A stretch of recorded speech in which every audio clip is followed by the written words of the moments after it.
là, je voudrais vous dire, très simplement et comme un observateur de cette scène iranienne dont le cœur bat depuis 15 jours à l'unisson de ce qui se passe à Téhéran, que néanmoins, malgré tout cela, je reste aujourd'hui optimiste quant à l'issue du soulèvement que la jeunesse de Téhéran a déclenché. Et je reste optimiste pour les raisons suivantes. Au privilège de l'âge, j'ai la chance d'avoir vu beaucoup de régimes totalitaires ou autoritaires s'effondrer, en Amérique latine, en Union soviétique ou ailleurs. Et je pense que lorsqu'on observe ce qui se passe en Iran aujourd'hui, on constate, premièrement, que le président non élu, qu'il faudrait ne plus appeler que le président non élu Ahmadinejad, est, quoi qu'il arrive, un président affaibli, amenuisé, discrédité, aux abois. Deuxièmement, le bloc théologique qui régnait à Téhéran, qui assurait au régime son noyau et son cœur, est un bloc désormais fissuré, divisé d'avec lui-même. Les uns qui ont couvert et accepté le bain de sang et qui voudraient aller plus loin, peut-être un Tiananmen à l'iranienne, ce qu'à Dieu ne plaise. D'autres, comme l'ayatollah Montazeri, qui depuis sa résidence surveillée appelle à un recomptage des voix et à un deuil national. D'autres autorités religieuses, comme le bureau des séminaires théologiques, qui appelle lui aussi ou qui invite à examiner l'hypothèse d'une démission du guide suprême. Il y a là, quoi qu'on en dise, quelque chose d'essentiel qui est en train de se passer, de se produire sur la scène iranienne. Le guide suprême Khamenei, son pouvoir, tenait à l'apparence, à la façade, à l'illusion de son caractère arbitral. Aujourd'hui, il a baissé le masque.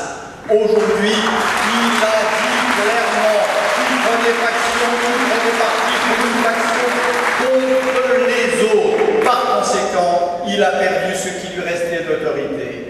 Le peuple iranien, dont on pensait, dont les médias occidentaux disaient qu'il suivait le guide suprême et le président, à l'époque élu Ahmadinejad, et peut-être d'ailleurs déjà non élu.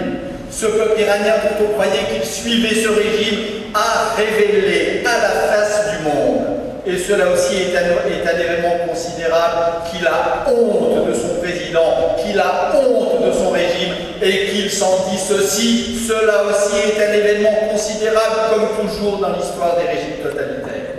Et puis enfin, il s'est produit, quelle que soit la suite des événements, quel que soit l'apaisement apparent auquel on assiste aujourd'hui, il s'est produit cet événement considérable, jamais vu depuis 30 ans, d'un peuple terrorisé qui cesse d'avoir peur. Le peuple iranien a compris qu'il était le peuple, il a compris qu'il était un corps politique, un acteur à part entière, et cela, toute l'histoire des révolutions l'atteste, cela ne s'oublie jamais. Ce type de processus, dès lors qu'il est enclenché, va toujours à son terme. C'est la raison pour laquelle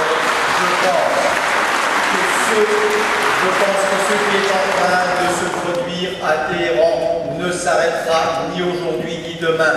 Bien sûr, ça prend du temps, mais toutes les révolutions prennent toujours du temps. La première révolution iranienne, la révolution nationale socialiste iranienne de 1978, a pris du temps, on l'oublie aujourd'hui, elle a pris presque une année. Cette révolution-ci, la révolution du peuple iranien, la révolution démocratique, elle prendra du temps, elle prendra son temps, mais elle ira au bout. Fin de partie à Téhéran, les imams se cachent pour mourir, la démocratie est en marche.